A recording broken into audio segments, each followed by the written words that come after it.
കലാസാംസ്കാരിക സംഘടനയായ ഖത്തർ പിറവം പ്രവാസി അസോസിയേഷന്റെ നേതൃത്വത്തിൽ പിറവത്തെ വിവിധ പഞ്ചായത്തുകളിലെ നിർധനരായ രോഗികൾക്ക് സാമ്പത്തിക സഹായം നൽകി.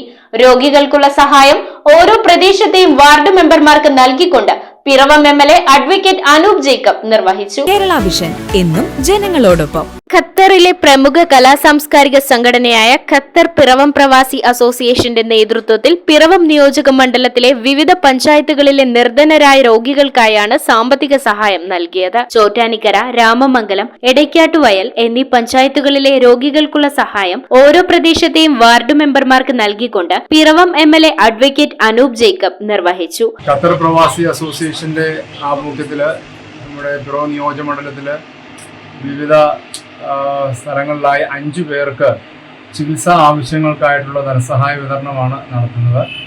അവർ ഓരോ മേഖലകളിൽ ലഭിച്ചിരിക്കുന്ന അപേക്ഷകൾക്കനുസൃതമായി ആണ് ഇന്ന് നൽകുന്നത്. ഇന്നിപ്പോൾ ചോറ്റാനിക്കരയിലും എടക്കാട്ടുവയിൽ, രാമമംഗലം, പിന്നീട് പിറവവും അടക്കമുള്ള വിവിധ പ്രദേശങ്ങളിലുള്ള ഏറ്റവും ആവശ്യക്കാരായ വ്യക്തികൾക്കാണ് ധനസഹായം പ്രവാസികളുടെ ആഭിമുഖ്യത്തിൽ നടത്തുന്നു. പിറവം മുനിസിപ്പാലിറ്റിയിലുള്ള രോഗികൾക്കുള്ള സഹായം ചെയർപേഴ്സൺ അഡ്വക്കേറ്റ് ജൂലി സാബുവും വൈസ് ചെയർമാൻ KP സലീമും ചേർന്ന് നിർവഹിച്ചു. Association president Shijo Thankachan, secretary Jibin George, Bineesh Onakkoor, Biju Kizhumuri, Vinukumar, Nixon Kalampoor, panchayat മെമ്പർമാർ തുടങ്ങിയവർ ചടങ്ങിൽ സംബന്ധിച്ചു.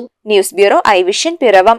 IT രംഗത്ത് തൊഴിലുറപ്പാക്കാം കേരള വിഷൻ ഇൻസ്റ്റിറ്റ്യൂട്ട് ഓഫ് ടെക്നോളജിയിലൂടെ. IT മേഖലയിൽ ഏറ്റവും കൂടുതൽ തൊഴിൽ സാധ്യതയുള്ള 3 മാസത്തെ CCNA നെറ്റ്വർക്കിംഗ് കോഴ്സിലൂടെ നിങ്ങൾക്കും മികച്ച ജോലി കണ്ടെത്താം. നിങ്ങളുടെ കരിയർ മികച്ചതാക്കാം.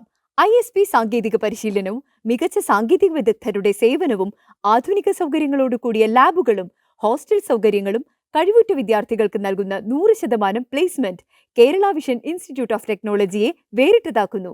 രാവിലെയോ വൈകിട്ടോ ഉള്ള ക്ലാസ് തിരഞ്ഞെടുത്ത് ഉടൻ തന്നെ നിങ്ങളുടെ സീറ്റ് ഉറപ്പാക്കൂ. Kerala Vision Institute of Technology, near railway station, Puthukkad.